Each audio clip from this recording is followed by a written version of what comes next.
are the two basic problems with government borrowing. Number one, first of all, there is interest. This is something you rarely hear discussed on television. Why? Because it's such a huge number. In year 2013, the U.S. will pay about $450 billion, that's billion dollars of interest on a $17 trillion national debt. But a new study by the University of California researcher just released on Monday, this is brand new, startling information, says that the actual debt of the United States is now over $70 trillion. The new figures compiled by Professor James Hamilton adds for the first time the government's support for housing and other loan guarantees, deposit insurance, actions by the Federal Reserve, and government trust funds. Certainly in a rising interest rate environment, interest payments alone could crush the U.S. economy in coming years. The second issue is control. Who do nations borrow from primarily? Banks. And what if the biggest banks don't like the policies of the United States government 5 years from now? Well, they might just decide to stop lending, creating enough play money to support all this government debt. So this is the first problem with government debt. Remember the proverb, the borrower is servant to the lender. If government is the borrower, it is no longer sovereign. The lender automatically becomes the sovereign. Political science has devised a word for this condition. It's called plutocracy. One thing is for certain, no truly effective legislation to diminish the power of the biggest banks can ever come out of a legislature that is borrowing from these same banks. So in order to have any shot at developing a Solonic structure where you effectively cut the control of government by banks, your government cannot be allowed to borrow, not 1 lira, never again from anyone. So now we come to the fourth point, the money creation power. Even if your country is not borrowing, there is still a big problem if your banks practice fractional reserve lending. Why? Because this means banks create the vast majority of the nation's money, and guess what? In the U.S. and the U.K., that's about 97% of the money supply.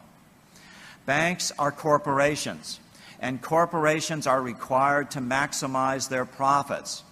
What does this mean? It means that banks will never operate in the public interest. It is impossible for them to operate in the public interest. Therefore, you cannot give them the money power. You have to return banks to full reserve lending. And my definition of that is banks can only lend out $1 for every dollar of capital that they have on their books. This does not mean nationalizing banking. Nationalize money, but do not nationalize banking. We need commercial banks. They provide services we all use every day. They need to be the intermediaries between borrowers and lenders, such as with Islamic banking, not actually be the money creators. The way a correct banking system should operate is the government should create all the money in the first instance. Get all the seigniorage from that creation. Seigniorage means the profit from creating money. Then lend out to banks at, let's say, 1% interest. Then banks would compete to give the public a better deal. So now, a brief review. The 2,500-year march refers to the roots of truly sustainable governance, governance of the people, by the people, and for the people.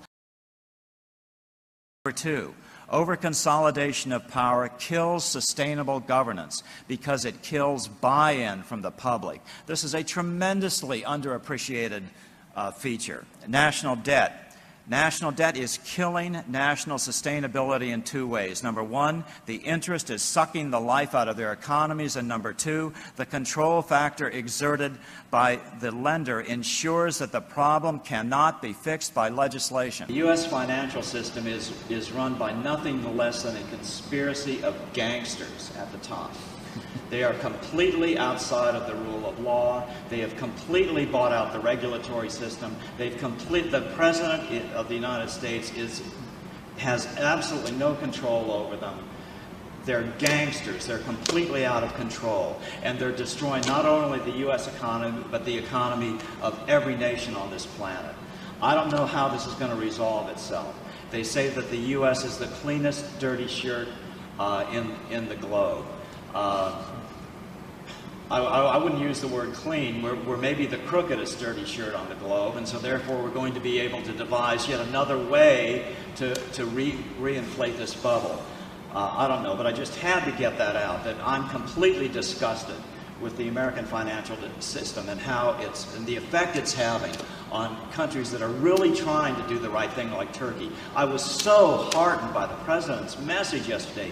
Finally, in the last few years, we're getting parliamentarians in Iceland and other places who are coming around to alternative monetary systems to fix this problem. And now this wonderful conference here in Turkey, the best I've ever seen, and the President's message, I was just absolutely floored yesterday.